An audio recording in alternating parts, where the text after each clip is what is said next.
Had Katie Taylor out on her feet in that 5th round in that first fight, can you finish her the 2nd time around? Well, I'm telling you, I'm going to start that fight the way that I started that 5th round, but finish it.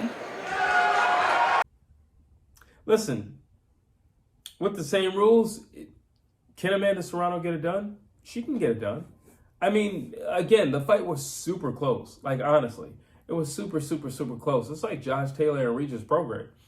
I mean, honestly, if Regis would have thrown maybe 5 more punches, Manny Pacquiao versus Keith Thurman, Keith Thurman would have thrown maybe 5 more punches. He probably would have won the fight.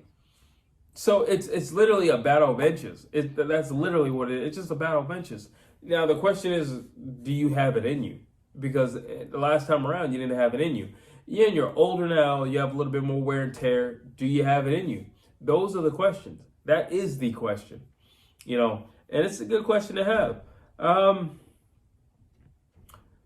Listen, who am I favoring? As of right now, this moment, which is subject to change, it typically does.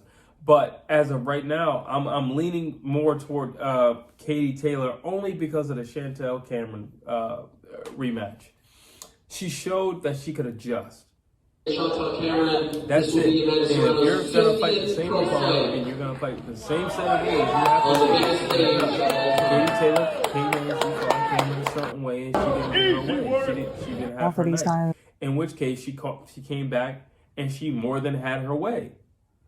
That's adjustment. Now, the question is, can Amanda Serrano do the same thing? Can she say, all right, last time around, it didn't work out for me. Now, I need to figure out what I was doing wrong, or I need to figure out what I was doing too obsessively to get me the L and not the W. And I don't think it's a whole lot of adjusting, to be honest with you. I mean, they're both who they are as fighters. There's not a whole lot of adjusting that they're going to make at this point in their careers.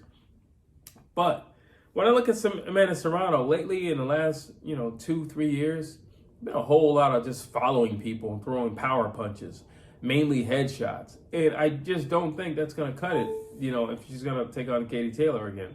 One, because Katie Taylor has shared the ring with you, so she knows you. And she shared the ring with you for the duration of the fight, so she really knows you.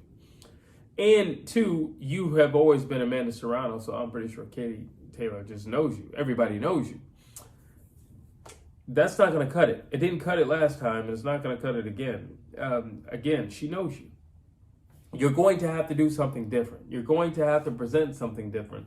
Maybe, like I said, the reason why I use the word excessively, because Amanda Serrano is very aggressive.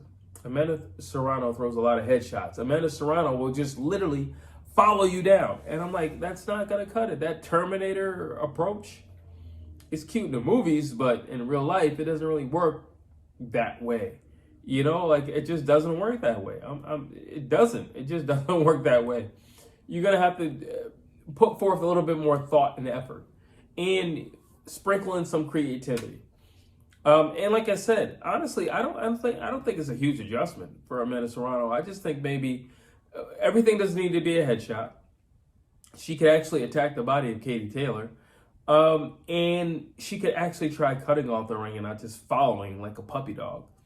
Now, if you do those 3 things, I think that would put a huge shift in the fight. If you just do those 3 things.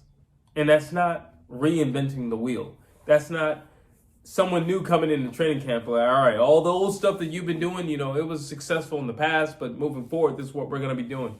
No, just cut off the ring. Mix up your punches. Go upstairs and go downstairs. Try a sustained body attack to slow Katie Taylor down and to make her a more stationary target. Again, we're not, everything doesn't need to be a headshot. Everything doesn't need to be 150% in every punch. Sometimes you have to pepper people.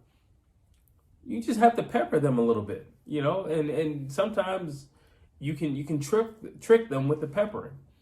But a lot of times, it's just good just to know where your target is by just peppering them, just constantly pawing at them and keeping your hand on them and measuring that distance. But when you're Amanda Serrano just throwing these haymakers and these atomic bombs every 5 seconds. Yeah, it's pretty predictable. It's really predictable, actually. Let's see.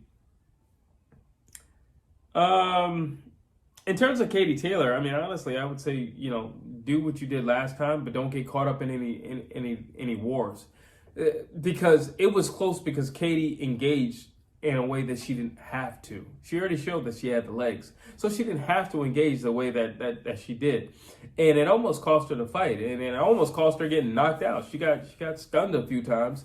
So I mean, the main thing I would just tell Katie Taylor is wait, be patient. As soon as you're done with your combination, because she's going to throw a combination, get out of Dodge. Simple as that. Listen, Amanda's going to follow you regardless. So make her work for it. Make her work all over that ring. Just make her work for it, because she's going to follow you regardless. Don't get caught up in any wars. And I don't think that's a big thing. Again, these are not huge adjustments. Just don't get caught up in any wars.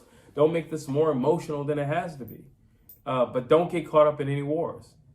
You know, like, yeah, I understand you're going to slow down during the duration of the fight, but don't get caught up in any wars. I understand at some point you're going to have to stand your ground. Yes, stand your ground, get back in position. Stand your ground just long enough to fixate yourself back into position. But in the meantime, don't get caught up in any wars. Like, seriously, just don't get caught up in any wars. If you don't get caught up in any wars, I don't foresee things being that much different than the first fight. If anything, I'll just say... clearly, Katie Taylor's not going to knock out Amanda Serrano. You know, that's a possibility for Amanda Serrano with Katie Taylor. But Katie has shown that she's just a durable lady. She's not going anywhere, you know. And if she has to step on the gas and if she has to dig into her reserves, and I think it's fair to say both of them have reserves. They're both champions. They're both highly decorated. So it's not a thing about what you have deep down inside. It's a question of, does each fighter know what to use, when to use it? That's the question. You know, I'm not knocking Amanda Serrano for throwing these big power atomic bombs. I'm just knocking her on, did you set that up? That's it. Did you set it up?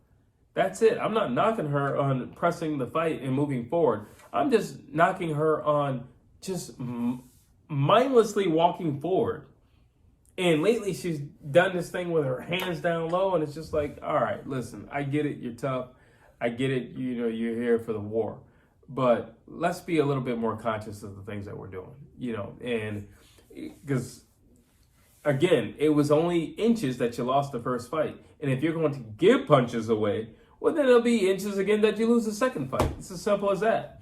So am I happy that this fight is going to take place? Absolutely. Am I happy that we're going to get some clarity and maybe we can get a real, legit 100% winner? Absolutely. Yeah, I want to see this fight again. And I think both of them are going to bring it. I think both of them are, hopefully both of them are going to make the proper adjustments. And they're going to stick to their game plans. Again, Katie Taylor has shown with the Cameron fight that she can stick to a game plan. She learned after that first fight, I can't come in the way I did last time. You know, this lady's game. So she changed some things and she was victorious. So we know that she has it in her. The question is, does Amanda Serrano have the ability to adapt and change and shift with the climate as Katie Taylor did? That's the question.